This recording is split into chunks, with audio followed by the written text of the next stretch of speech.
terang. Nih, tak kasih tahu. Ahmad bin Isa itu tidak pernah hijrah ke Yaman dan tidak pernah wafat di Yaman. Itu diterangkan dalam kitab tertua di abad ke-5, di mana wa Ahmad bin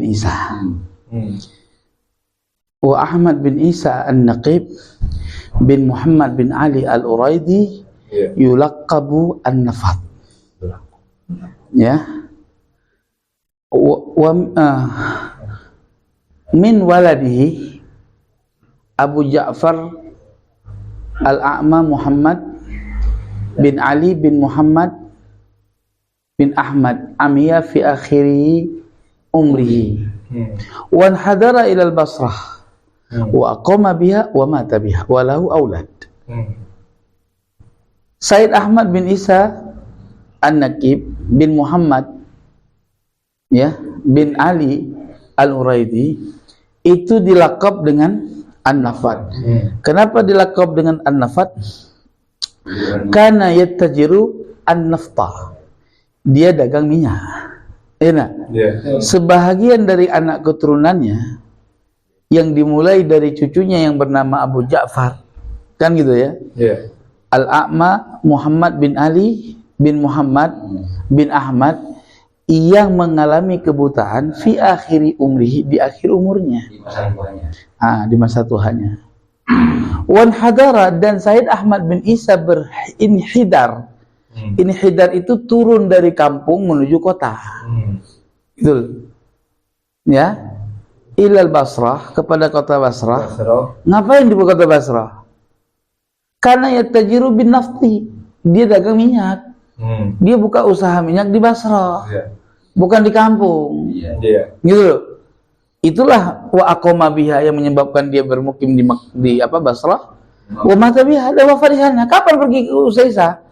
Kapan pergi ke Yaman? Dari situ sudah terverifikasi. Sekarang saya tanya, ketika kalian menyatakan bahwa Said Ahmad bin Isa hijrah ke Yaman, tolong tunjukkan data yang ada di abad keempat atau abad kelima. Kitab mana, tarikh mana yang menjadi referensinya? Sementara saya memakai referensi abad kelima. Terserah kamu mau ngomong apa. Ada lagi referensi abad keempat. Di situ menerangkan bahwa Said Ahmad bin Isa Al-Alawi itu bertemu dengan Abil Hasan Al-Askari pada tahun 2040 Hijri. Pertama, dari data mana Said Ahmad bin Isa wafat 315 Hijri?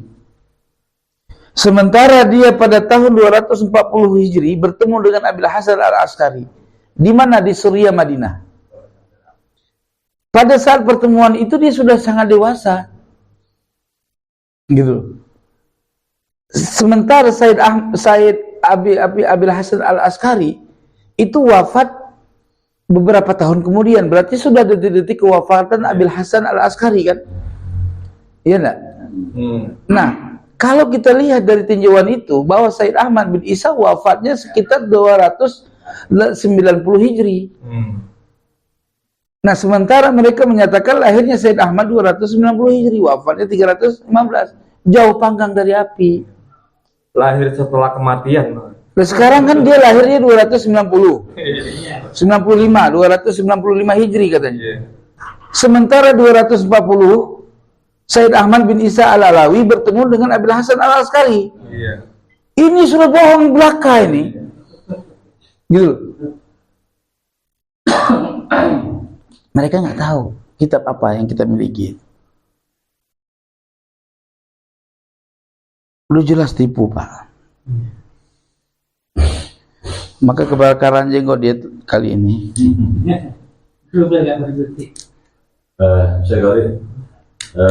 Saya salut kepada jenengan waktu debat season pertama. Waktu itu sama berhadapan dengan Buya Kutubi, bentak sama bentak. Dan wafi itu bahasa Madura, bahasa ngangangan itu bahasa Madura, bahasa Jawanya pelongak-pelong, bahasa Indonesia no. itu kan mengarah bengong sama mengarah jenengan sama Gus Ajis. Itu saya nggak terima kalau itu saya sampai selesai mengikuti. Yang pertanyaan saya yang kedua, ini kan ada wacana, kira-kira ada debat season kedua atau memang sudah bukat atau mukotiun menurut jenengan? Kalau saya sudah usaha untuk berusaha supaya permasalahan ini ada kelanjutannya diskusi, supaya lebih menarik suasana. Tapi saya sudah samperin ke Banten ya untuk season kedua. Ketemu Kurtubi menghindar, ya kan? Ya tidak ada yang menyikapi untuk adanya pertemuan ini di season kedua. Namun saya tetap bersikeras untuk mendakwahkan. Bagi saya dan Kiai Imad hari ini, kita sudah nggak butuh pengakuan Ba'alawi mu asli mu palsu, nggak butuh, emang udah rungkat nasabnya. Tujuan kita hari ini adalah menyampaikan kepada ulama yang belum mengetahui kepalsuan nasab Ba'alawi secara data. Jadi kita mau mengasih tahu aja, dakwah, menyampaikan hak. Nah, mau diadakan diskusi ataupun tidak ke depannya itu terserah. Yang jelas kita targetnya sekarang hari ini adalah mencerahkan umat, menceritakan ulama Nusantara kita. Gitu. Yang punya gagasan waktu itu di Kesultanan Banten itu ya. Waktu itu memang sudah ada janjian sama Yai Maduddin, mereka itu atau bagaimana panitia itu. Kan Yai Maduddin waktu itu kan ada acara di Universitas Syarif Hidayatullah. Iya. Acara yang lebih besar kan waktu itu. Sebenarnya masalah lebih besar mungkin kita nggak tahu karena yang di UIN itu kan mahasiswa. Artinya lebih ilmiah. Dan lagi saya salutnya dengan ilmiah dengan yang saya sama pertama dan terus lagi sampai akhir. Waktu itu Buya Kutubi menyalahkan jenengan, tapi langsung sama jenengan ditangkap. Biasanya Buya Kutubi yang salah untuk membaca kitab. Aslinya sampai bantah langsung sampai sendiri yang nggak punya, nggak bisa ngerti ilmu alat, kayak gitu ya kalau nggak salah. Sampai nggak pernah ngaji Ibnu Wakil lah gitu. Itu kan gitu lah. Alhamdulillah bahasa saya alhamdulillah Buya Kutubi bahasanya langsung lepas. Gitu, saya kan diperintahkan. Diam saudara. Jenengan ada nggak waktu itu? Nggak datang saya. Dan lagi saya jenengan sendirian, tapi dikeroyok lebih ada orang 6 orang biasa. Tapi sampai bisa mengatasi orang 6 itu masih Kutubi. Mohon maaf, prinsip apa saya? Tidak ada. Aku polos saja saya. Polos saja, nyali pejuang saja ya. Tidak ada hiji, cuman munajat. Sebelum saya diskusi. Enggak. Munajat itu mohon. Enggak, saya mohon waktu di mobil itu. Ada Kiai Salim, ya. Ya Allah, saya datang ke sini bukan mau mencari pembenaran. Saya diskusi untuk mencari kebenaran. Kalau memang benar nasabah Alawi ini palsu, menangkan saya ya Allah. Kalau nasabah Alawi ini asli, kalahkan saya ya Allah. Jangan sampai saya punya guru malu ya Allah. Jaga muruah guru saya ya Allah, berkat kakek saya Tengku Cidipasi. Fatihah, semua baca Fatihah. Itu aja. Maka bisa dengan saya tepat saya. Dengan waktu itu debat pertama itu kan seandainya kehebat hadir. Artinya kurang ada pengamanan, pasti. Pasti. Saya itu ada kebetulan kan pada grup Bangsa Nusantara, grup Bangsa Nusantara. Memang di sebelahnya saya nggak tahu bodohnya, di situ banyak dari murid-murid yang preman-preman juga. Iya. Jadi kan waktu itu masuk ke Maduddin tidak hadir, seandainya hadir mungkin penumpang darah. Iya betul. Gitu. Jadi karena kan di luar itu kita cuma 30 orang. Iya. Yang masuk ke dalam cuma 7 orang. Yang di dalam itu. Kalaupun lebih 10 lah. Iya. Berarti sisa 20 orang di luar. Di luar. Iya enggak? Iya. Itu yang 20 orang itu ada sebagian keliling keluar. Jalan-jalan lah, nggak nyimak. Enggak nunggu. Ternyata dari situ dia melihat bahwa orang-orang itu banyak di luar. Makanya saya mohon maaf, rasa saya memberi keamanan kalau ada pertemuan di mana saja, karena Pak Nusa di bawah Gus Nabil itu siap untuk membackup. Aku udah makan tadi. Dan juga sekarang sedikit. Ansor pusat juga sekarang karena sudah terpilih Gus Ajin juga siap untuk mengawal jenengan sama sahabat-sahabat atau kiai yang lain. Alhamdulillah. Bahasanya kecolongan karena tidak ada pemberitahuan dulu. Betul tidak ada apa-apa. Pada prinsipnya siapapun manusia butuh pertolongan hablum minan nas, ya enggak? Cuman kalau saya tuh tahu diri dalam arti saya nggak punya banyak kawan, nggak punya banyak relasi, gitu loh. Nah, kalau ada orang yang ingin menolong saya, ya alhamdulillah banget, ya dalam arti. Makanya saya bikin organisasi ini, gitu kan. Nah, saya datang ke sini nggak ngajak jenengan semua untuk bergabung, tapi setidaknya dukunglah perjuangan saya secara ilmiah ini. Kalau ada yang memframing macam-macam, berikan informasi. Kalau kehadiran Gawantara ini bukan untuk berselisih dengan organisasi lain. Beliau tahu banget saya.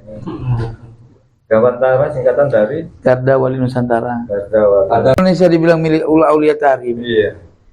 Nggak punya tempat ya. Iya. Hubbul Watan, ya berarti cinta tanah air, berarti bagian dari apalagi mencintai ulama tanah air kan? Iya. Gitu.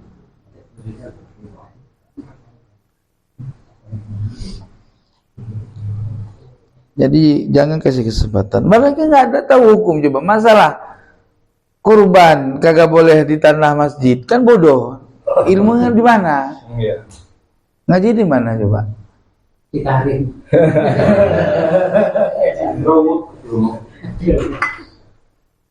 Hukum makro haram. Ikan hukum makro dikerjakan dapat kata dia dikerjakan Ya. dapat dosa, ditinggalkan dapat pahala. Makhluk Allah itu ya. Makhluk Allah. Makro ditinggalkan, kalau dilakukan haram. Tetangga sebelah. Jadi Mbak, kita kalau ada yang bilang begini, ya, Tengku, Ustaz, Gus, itu nanti kalau hari kiamat nanti di sisi Allah nasabah alawi itu ternyata sahih, bagaimana nasib kita yang menafikannya? Kan gitu kan? Ya, ada. Ya, ya sudah, kalau nanti di hari kiamat 1 tambah 1 sama dengan 5, bagaimana hukum pewarisan faraid yang sudah dibagi 1 tambah 1 sama dengan 2 bukan 5? Iya kan? Coba banyak bagaimana hukum-hukum falakiyah, hukum hisab. Kan waktu ngitung hisab hilal kan tetap 1 tambah 1 2 kan? Iya kan? 1 derajat tambah 1 derajat kan 2 derajat. Iya. Berarti puasa kita salah dong. Karena sudah tidak berangka seperti angka di akhirat. Bodoh cara berpikir itu. Kalau sesuatu yang sudah Allah perkenalkan secara syariat, hukumnya haram, hatta yaumul kiamah juga haram. Bagaimana kalau babi ternyata di hari akhir, kalau anjing enggak, babi kan qot'i ya. Bagaimana kalau anjing ternyata di hari kiamat itu halal? Iya. Ini kan lucu, Pak. Iya. Cara berpikirnya kerdil gitu. Manusia boleh makan. Mana dalil manusia boleh makan? Nggak ada. Nggak ada kan? Iya. Mana dalil manusia dilarang dimakan? Apa dalilnya? Kan nggak ada. Wala ta'kulul insan, kan nggak ada. Ada nggak? Nggak ada. Iya.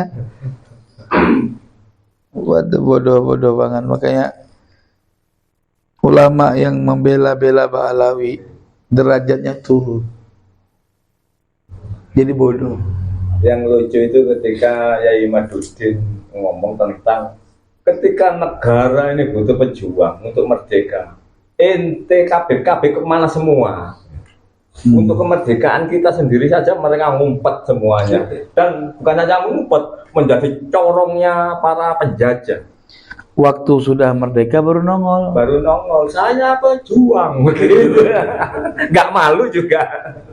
Yang tadi Nusantara ini negara atau dari orang-orang pejuang, bukan saja untuk Indonesia. Bagaimana peristiwa ketika Madinah, ketika makam Rasulullah dihancurkan, bukan dari Hadramut pejuangnya, tapi dari Nusantara, kelompok Hijaz yang dikirim ke sana. Jauh loh kita ini. Dia benci sama Cina. Ya, katanya negara ini mau dikasih buat Cina lah segala macam. Dia nggak tahu sejarah. Cina ini sudah beradab dengan bangsa Indonesia ini dari sebelum lahirnya Mbak Alawi di negeri ini. Sebelum Mbak Alawi masuk di sini. Cuman orang Cina datang ke Indonesia, dia bikin pekerjaan, dia dagang, bikin toko, dia panggil orang Indonesia jadi kerja. Apalagi zaman Soekarno, zaman Soeharto kan nggak boleh punya tanah orang tuh. Iya. Ya kan, diangkatnya orang Indonesia jadi bujang. Tanah dibeli atas nama si bujang. Betul. Mbak Alawi mana ada? Iya. Orang disuruh kerja masakan si kebuli nggak dikasih, kebulinya pun nggak dikasih. Gaji nggak dikasih, kebuli nggak dikasih. Katanya apa? Berkah yaumul qiyamah. Oh iya, atas dasar itu. Cucu ya. Nabi. Cucu Nabi. Duit diminta malah. Iya. Ini fakta loh. Coba nih sampean dulu yang pernah jadi mukibin. Ya kalau yang pernah. Yang pernah jadi mukibin waktu disuruh kerja, suruh bantuin apa segala macam, ya kan? Ya, duit orang dikasih, duit kita malah diminta. Iya.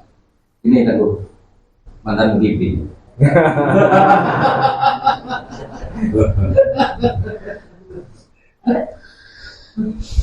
Ini sokto doang Pak, gurawan. Jadi Allah memberikan hidayah itu bukan semerta-merta. Ada masyarakat Indonesia awalnya menjadi mukmin. Dia tahu kelakuannya para kipasnya dimatiin aja. itu. Panas mata perih.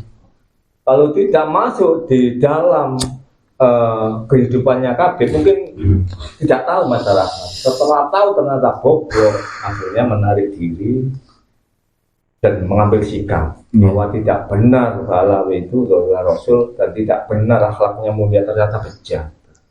Mereka itu pendatang yang ada di Tarim, membuat satu koloni, sehingga mereka mendeklarasikan diri mereka sebagai keturunan Nabi. Para warga Yaman nggak ada yang ngakuin. Warga Yaman, orang-orang Yaman itu yang benar-benar orang Yaman itu nggak pernah mengakui mereka juri Nabi. Nah itu yang saya harapkan.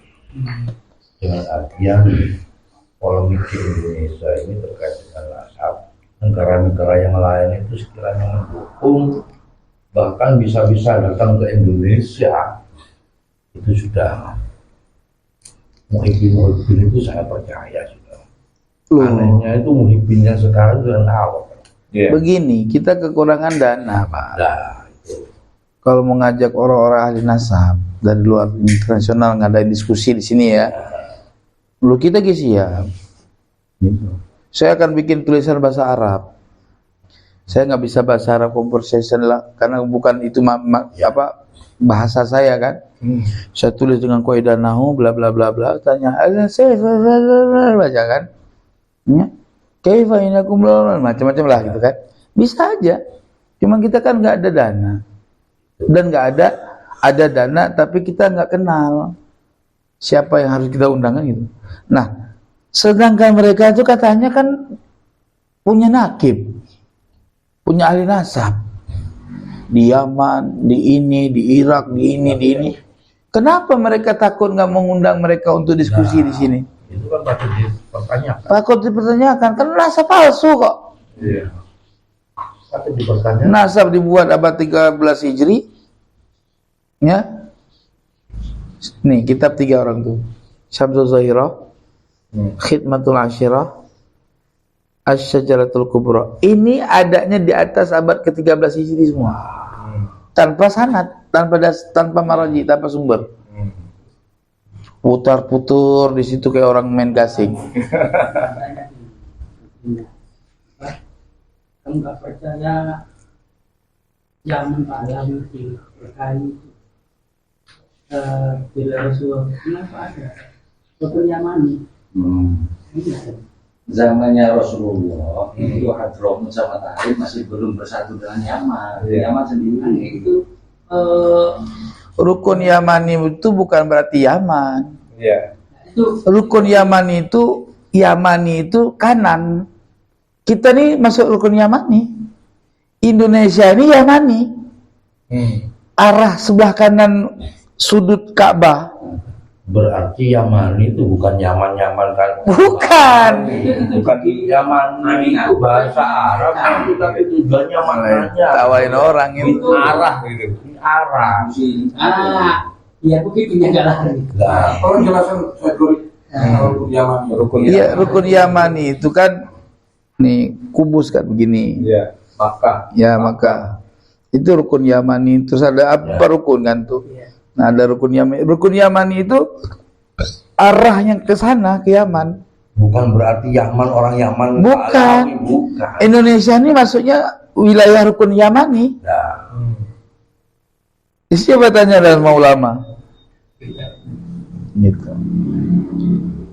Bukan di Yamani, bukan Yaman, maksudnya yang Balawi sekarang yang oleh mereka itu. Jadi kan nggak paham. Itu juga kalau mereka framing itu justru bodoh, justru ketahuan begonya, tawain orang. Malaysia itu masuk rukun Yamani. Belajarlah masalah hukum-hukum haji. Iya, kan dibilang kan